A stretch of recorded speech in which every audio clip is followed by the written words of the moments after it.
જૂનાગઢ અને ગીર સોમનાથ જિલ્લામાં ગેરકાયદે દબાણો પર ફરી વળ્યું દાદાનું બુલડોઝર। જૂનાગઢમાં કાળવા નદીની આસપાસમાં દબાણો દૂર કરાયા।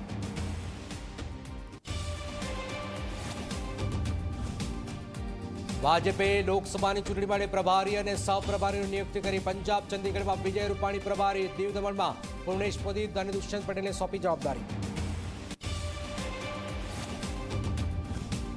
છોટાઉદેપુરની કાવીઠા માઇનોર કેનાલમાં ભ્રષ્ટાચારનું ગાબડું, હજારો લીટર પાણીનો વેઠવાટ, કામની હલકી ગુણવત્તા થતાં જ એક અઠવાડિયામાં ફરીથી તૂટી કેનાલ।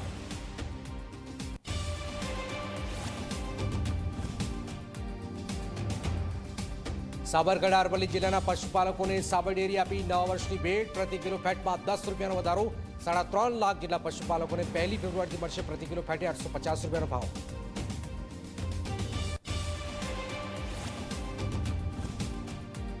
ગોધરાની ચોપાટી રેસ્ટોરન્ટના ઇડલી સંભારમાંથી નીકળ્યો બંદો। ગ્રાહકે રજૂઆત કરતા સંચાલકોએ આપ્યો ઉદ્ધતાઈ ભર્યો જવાબ।